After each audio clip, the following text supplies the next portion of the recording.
Hari semakin larut, namun Sudarman masih sibuk dengan batu-batunya. Hari ini hari pertama Sutarman masuk kerja sebagai sopir truk pengangkut batu galian. Teman-teman yang lainnya tidak ada yang mau menemani Sutarman bekerja malam ini. Karena nanggung, Sutarman pikir bereskan sajalah satu truk ini. Setelah penuh langsung antar, dan selesai dia bisa pulang, bertemu dengan istri tercintanya dan si jabang bayinya. Sutarman sebelumnya bekerja sebagai sopir seorang pejabat tinggi di daerahnya.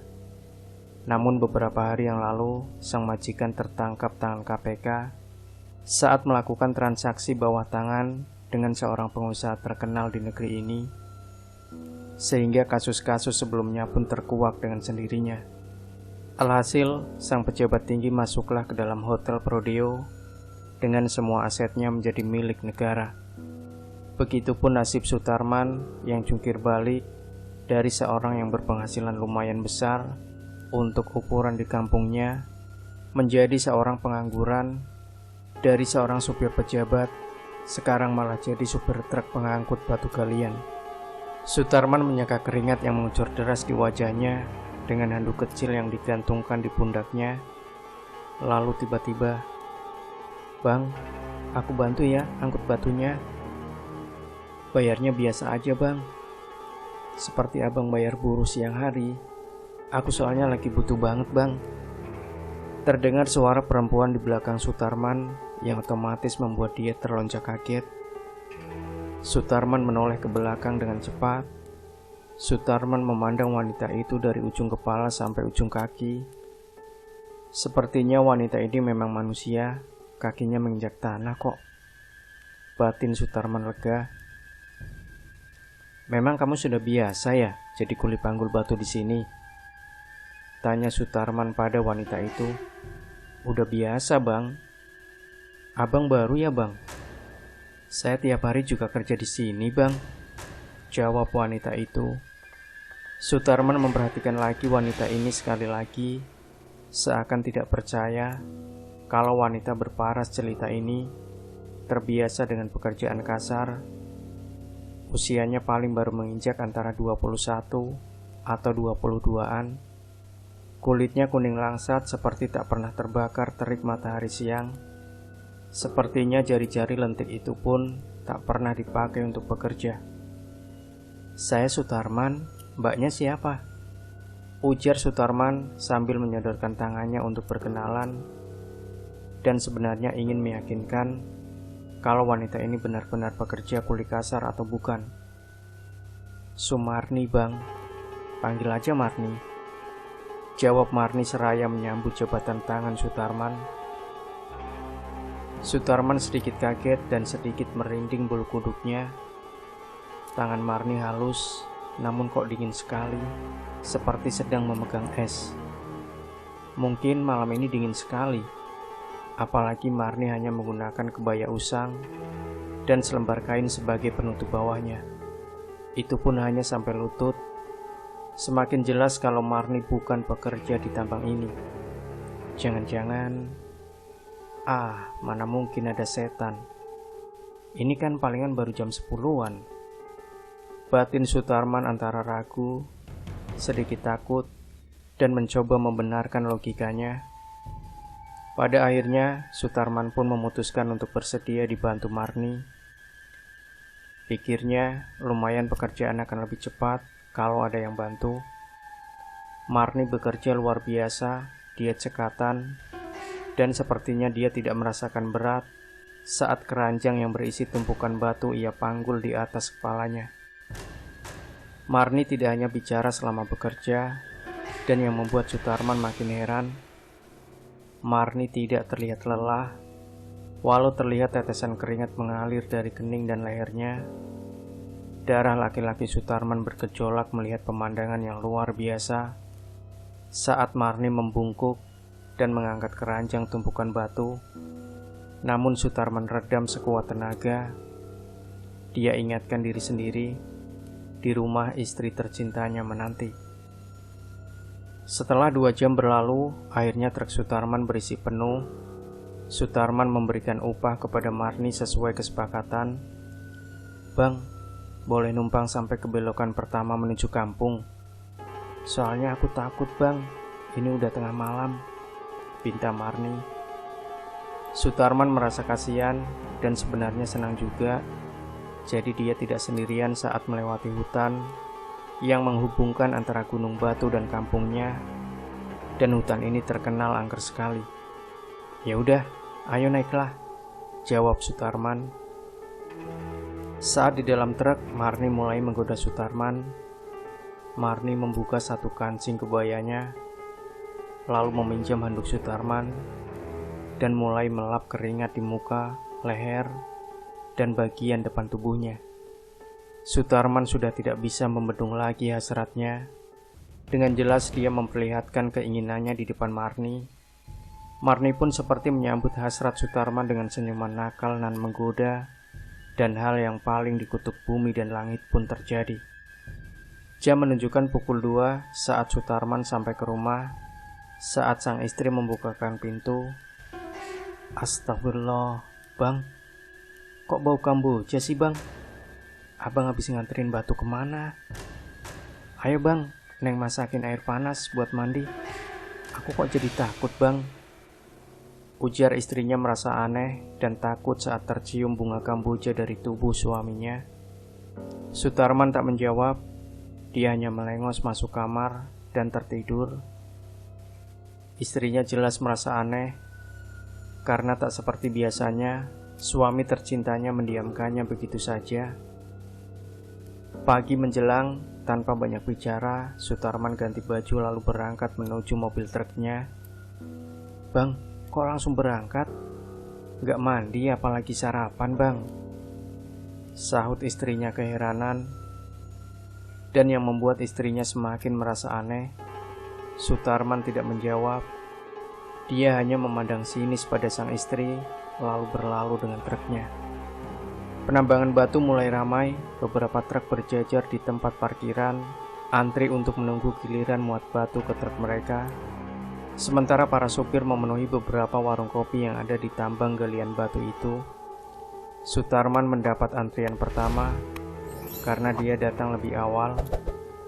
Truknya bertengger di sisi tebing, sementara Sutarman berada di atas tebing, bersama beberapa penggali dan kuli panggul yang biasa bekerja di tambang itu.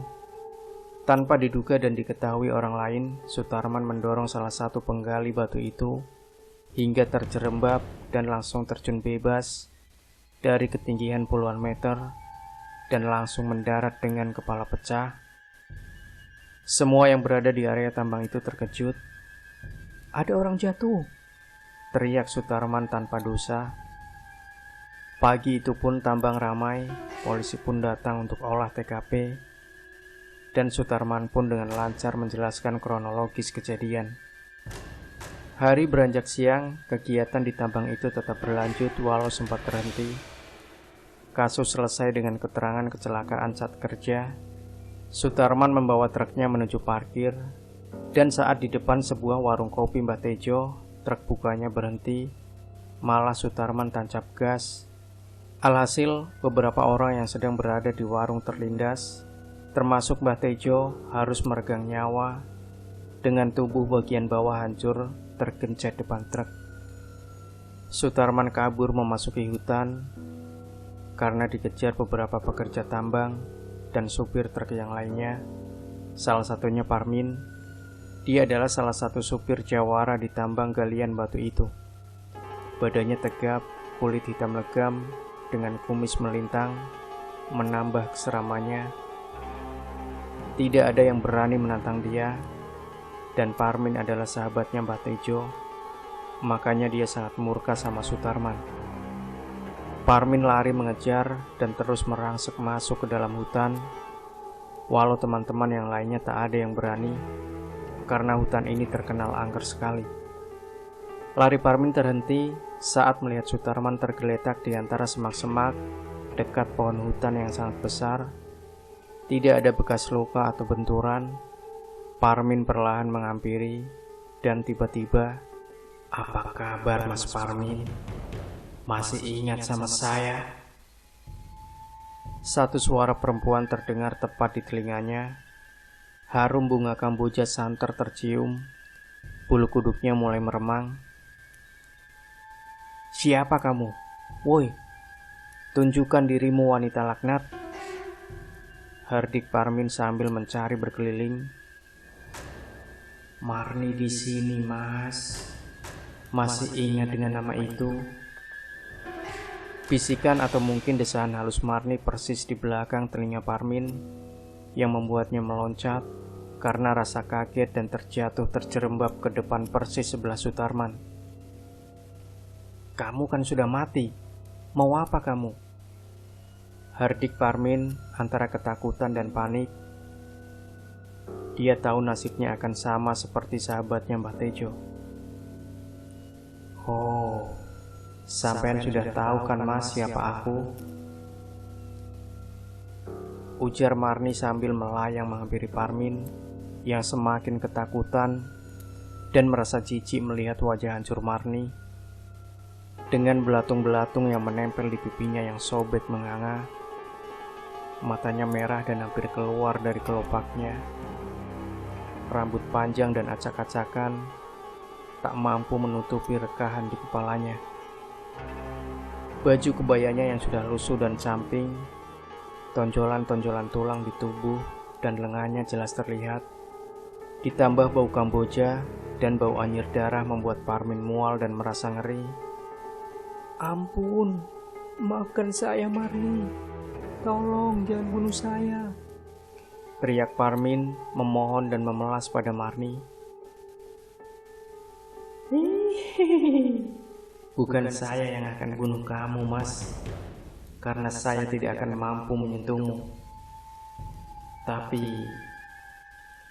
Setelah berbicara, tiba-tiba Marni menghilang dan satu hantaman batu telak mengenai bagian belakang kepala Parmin.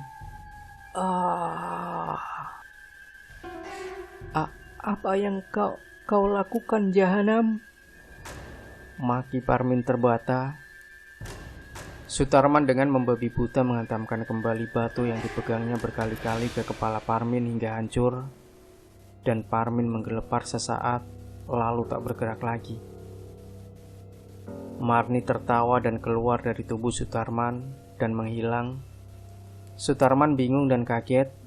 Ketika dia tersadar, tubuhnya menduduki tubuh Parmin yang berlumur darah di kepalanya. Dia segera lempar batu yang penuh dengan darahnya Parmin. Sutarman segera bangkit dan hendak melarikan diri. "Duh!" Suara letusan senjata terdengar. "Polisi, jangan bergerak atau kami tembak." Satu seruan terdengar dan "Bukan saya Pak pembunuhnya, bukan saya," teriak Sutarman panik. Dengan sigap dua orang polisi meringkus Sutarman. "Semua pembelaan dan penjelasan bisa dijelaskan di kantor," ujar salah satu polisi tegas. Tengah malam di balik jeruji, Sutarman sangat kebingungan apa yang terjadi. Kenapa dia tiba-tiba menjadi tersangka atas pembunuhan berantai, sementara dia tidak merasa melakukannya. Seingat dia semalam setelah mengantar Marni sampai rumahnya, dia pulang dan langsung terlelap. Setelah itu dia tidak ingat apapun. Dia duduk di pinggir ranjang penjara, kedua tangannya memegang kepalanya yang terasa pening. "Halo Bang, Abang pasti bingung ya." Tiba-tiba ada satu suara yang tak asing bagi Sutarman di sebelahnya. Saking kagetnya, Sutarman sampai terjatuh ke lantai. "Sini Bang, Marni jelasin," lanjut Marni sambil tersenyum santai. "Aku dulu semasih hidup kabur dari rumah Bang, karena mau dinikahkan dengan bandut tua. Aku tak mau, dan akhirnya saya memilih untuk kabur Bang. Sampailah saya di tambang batu itu. Dengan memohon saya diizinkan kerja di warungnya Mbah Tejo Jahanam itu. Singkat waktu, pada suatu malam Bang, Parmin dan anak buahnya datang untuk mengajak Mbah Tejo minum-minum tua dan disuruh nyala saya buat menuangkan tuak itu. Semakin larut mereka semakin mabuk dan mulai berani kurang ajar sama saya. Saya melawan, Bang. Namun apalah daya seorang gadis melawan 5 orang laki-laki bejat yang sudah sangat bernafsu, dan saya pun diperkosa. Setelah mereka puas berkali-kali perkosa saya, disuruhlah anak buahnya yang 3 orang untuk membuang saya ke hutan. Di tengah perjalanan, saya dipaksa kembali untuk melayani nafsu bejat mereka. Dengan sisa tenaga, saya meronta, Bang. Tetapi salah satu dari mereka malah memukul saya dengan keras menggunakan batang pohon Kamboja hingga hancur kepala saya, Bang. Makanya hari ini saya senang dendamku sudah terbayar. Senyuman puas Marni mengakhiri ceritanya. Kamu kan dendamnya sama mereka. Kenapa harus melibatkan saya? Sutarman berteriak marah. Kamu juga terlibat, Sutarman. Saat kamu lihat saya diperkosa, kenapa kamu malah pergi meninggalkan saya yang memohon pertolonganmu? Karena kamu saya mati dengan terhina. Kamu pun harus menderita, ucap Marni lalu menghilang.